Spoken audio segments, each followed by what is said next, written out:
우리가 오늘 펴놓고 읽었던 요엘 시대의 사람들은 하나님의 온갖 은혜와 복을 누리고 살면서도 신앙을 하나님이 어떤 분인지를 자세히 성경을 통해 배우지 않았고, 나를 향하신 하나님의 뜻, 하나님의 비전, 하나님의 꿈, 나를 하필 이 도시로 부르시고 하필 이 도시에서 이 교회로 나를 부르신 하나님이 예비하신 은혜와 복은 무엇이며 나를 향한 기대는 무엇인가, 이런 하나님에 대한 이해를 정리하지 못한 채 겉으로 보기에는 신앙생활을 잘하는 것 같지만 속에 들어가서 보면 세상 사람하고 전혀 다를 것이 없는, 오히려 세상 사람보다 더 악한 모습으로 살고 있는 그런 모습이 본문의 시대적 배경입니다. 그런데 하나님은 그런 악한 시대 속에서도 하나님은 어느 시대, 어느 도시, 어느 교회나 신실한 남은 자를 남기시고 그 남은 자들을 통하여 하나님의 구원과 하나님의 복을 주시는 역사를 펼치십니다. 다시 말씀드립니다.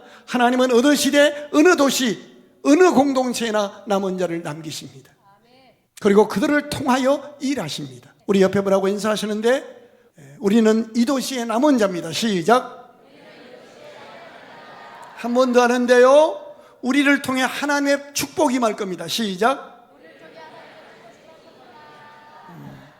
그 시대에 남은 자가 있어요. 그래서 여러분이 어느 도시 가든지 어느 직장 가든지 어느 교회 가든지 제일 먼저 주목해야 할 것이 이 공동체에서 남은 자가 누구인가. 하나님이 찾으시고 하나님이 복 주실 사람이 누군가를 찾아서 그와 교제하면 내게도 복이 임하는 거예요.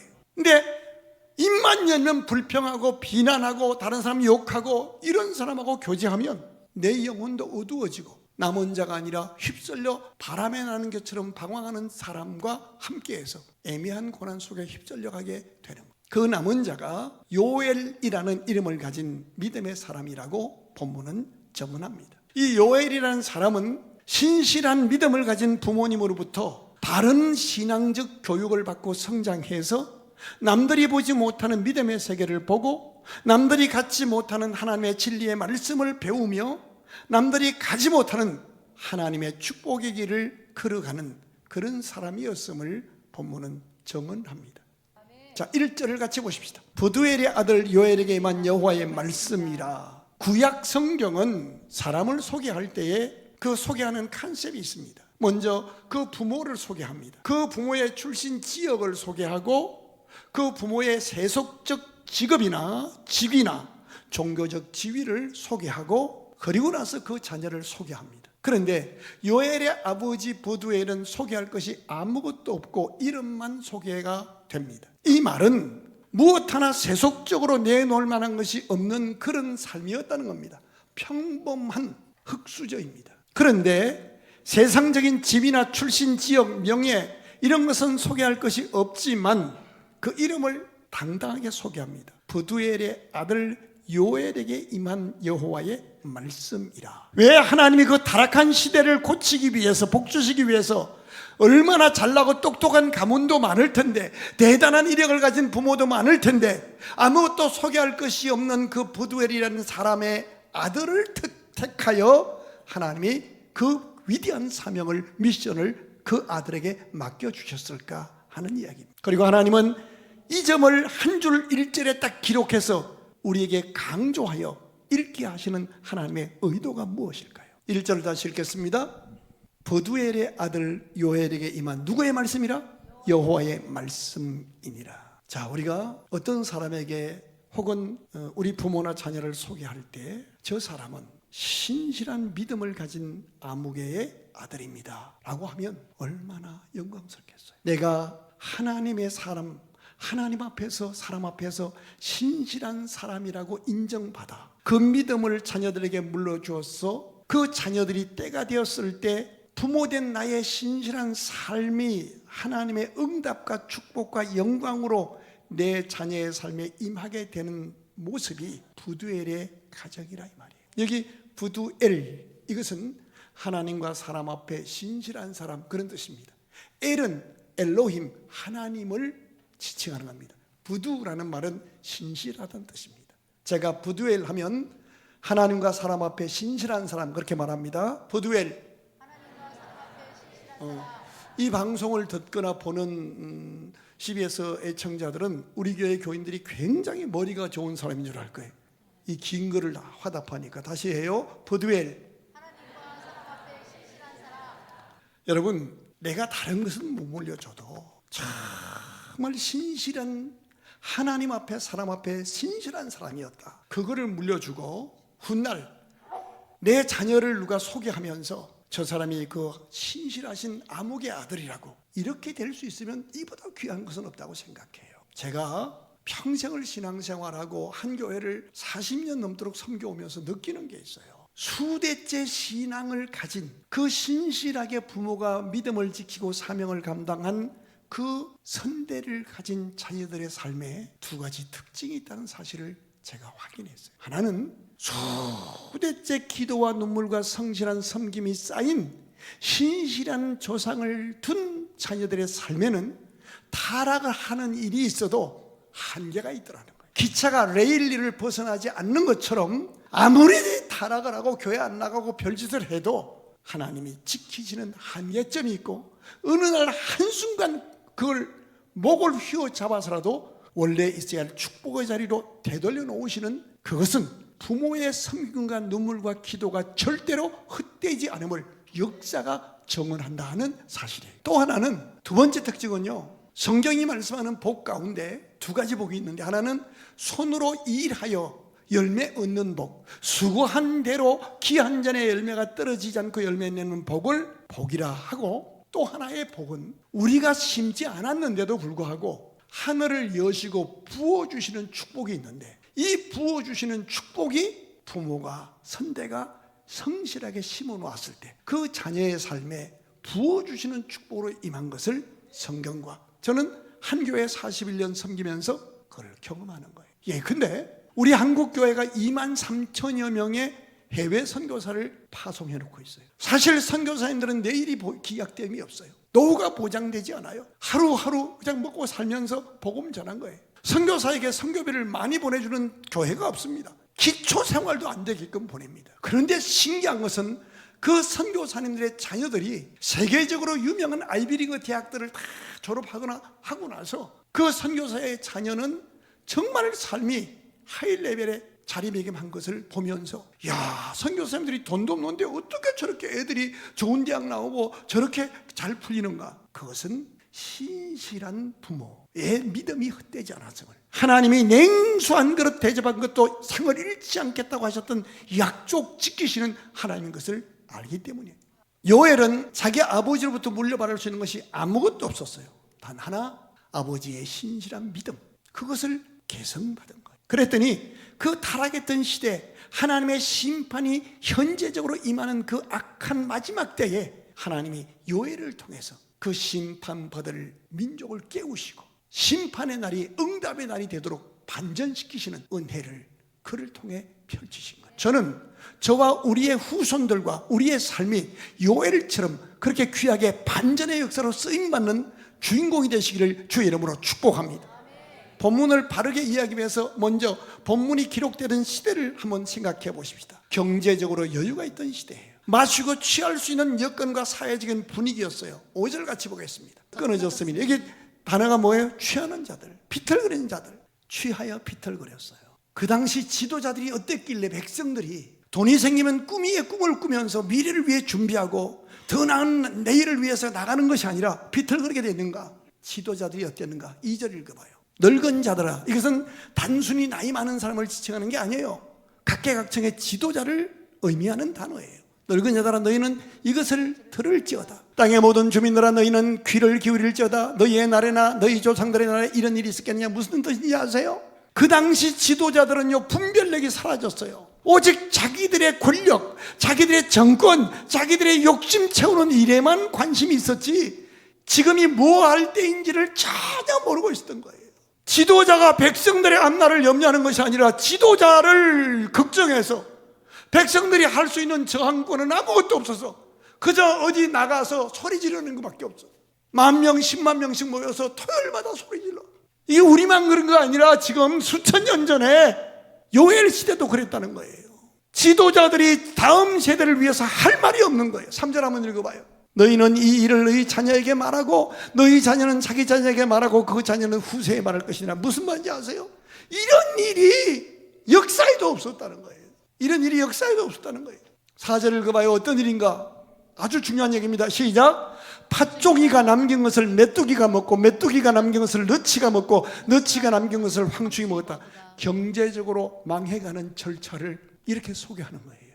황충, 유목민인데 풀이 돋아 나와야 양과 소가 먹고 젖을 짜고 고기를 낼 거 아니에요. 뭘 좀 해놓으면 될 듯하면 다 뭐가 되는 듯 하다가 다 와서 재앙이 그런 것들이 다 먹어버리는 거예요. 철저하게 망한 그런 상황이 되는데도 하나님이 주셨던 복을 누리는데 취해가지고 미래를 예견하지도 예측하지도 준비하지도 않는 지도자들, 그러니까 지도자들이 비전이 없으니까 백성들도 희망이 사라지니까 그저 있는 거 가지고 먹고 취하는 일밖에 없는 거예요.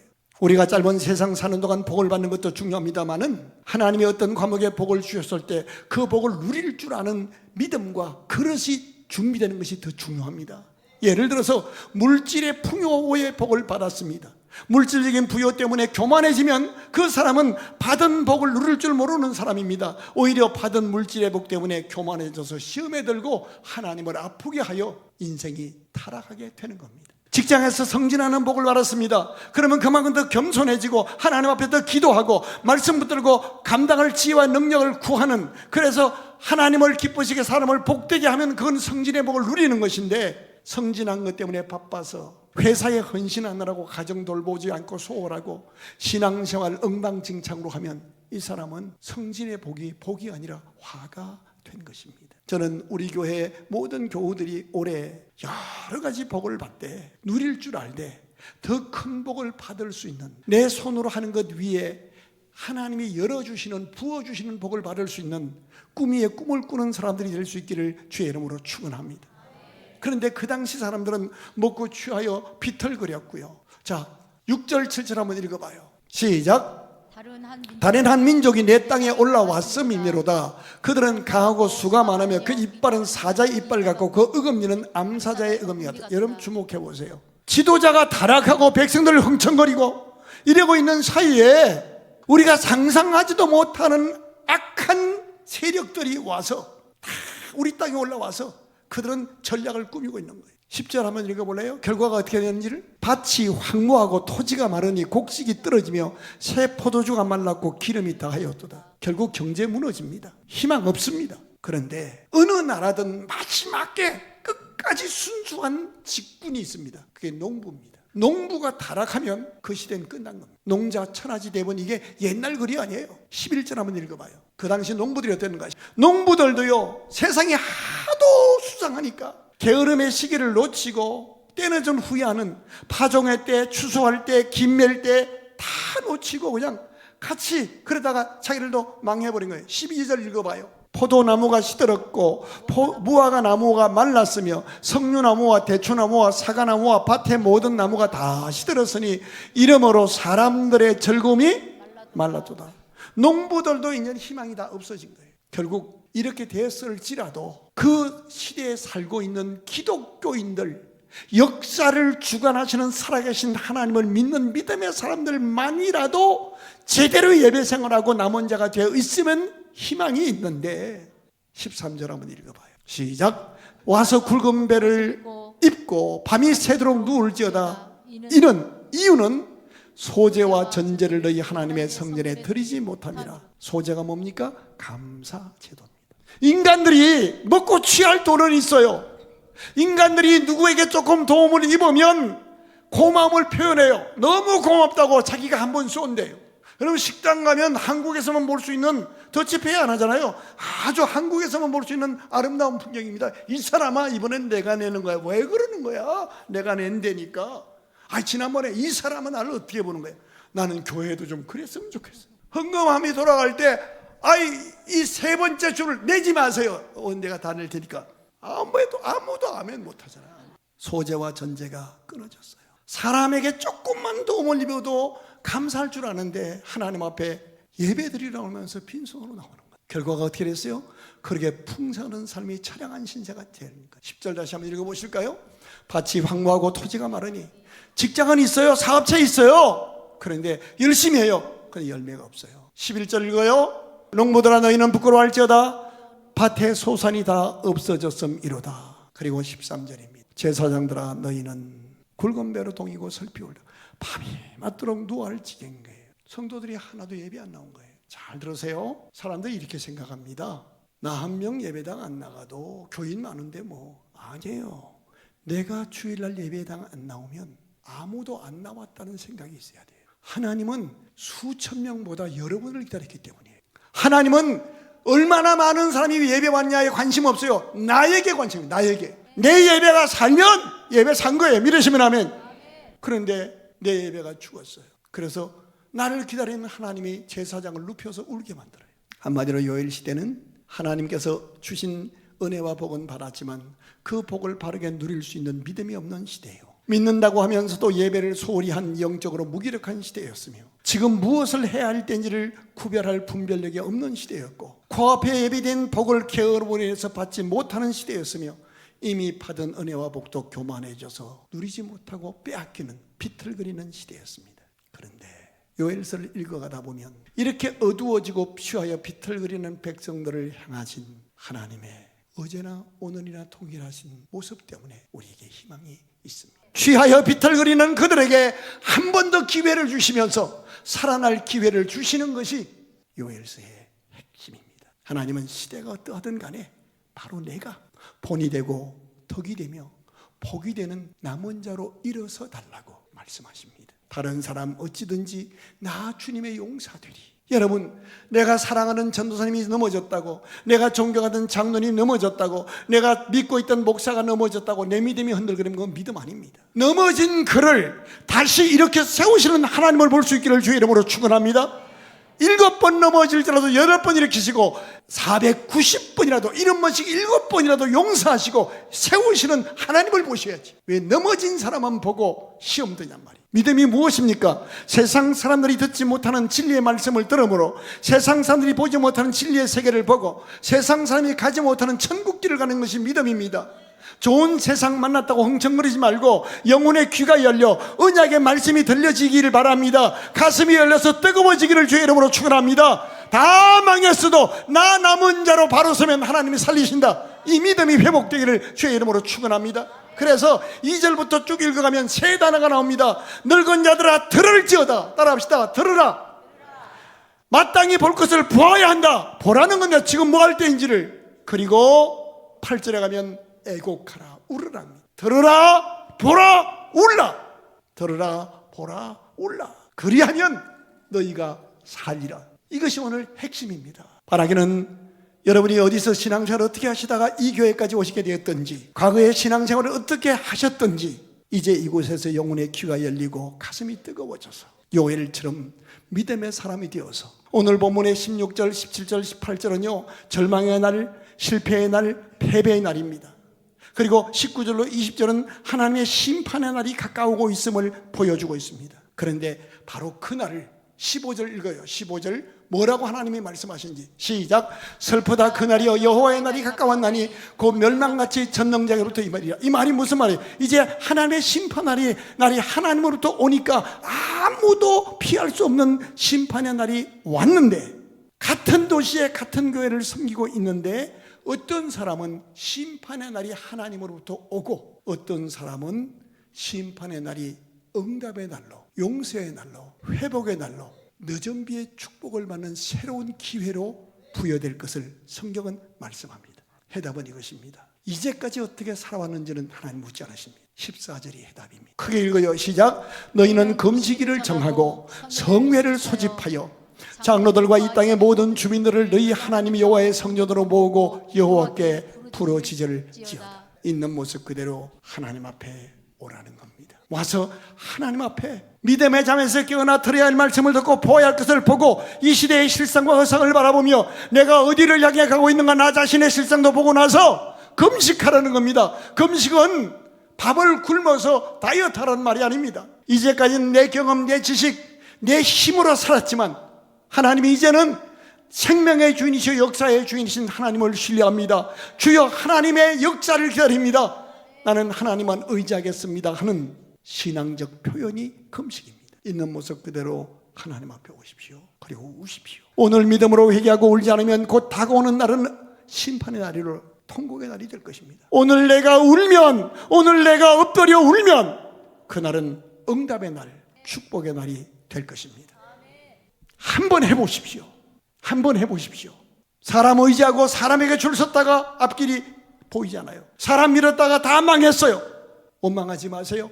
하나님의 섭리가 있어요. 이제 하나님께로 돌아서야 할 때예요. 그리고 정말 마음을 찢어서 한번 작정하고 기도해 보십시오. 여호와의 말씀에 너희는 이제라도 금식하고 울며 애통하고 마음을 다하여 내게로 돌아오라 하셨나니 시온의 자녀들아 너희는 너희 하나님이 여호와로 말미암아 기뻐하며 즐거워할지 아무것도 없어도 좋아요. 과거 잘못으로 좋아요. 이제 나를 기다리시는 하나님 때문에 다시 기뻐하라는 거예요. 왜냐하면 그가 너희를 위하여 비를 내리시되 이른 비를 너희에게 적당해 주시니 이른 비와 늦은 비가 예전과 같을 것이라 믿으시면 아멘. 원하시면 크게 하면 하나님 올해에 이른 비와 늦은 비로 응답하여 주시옵소서.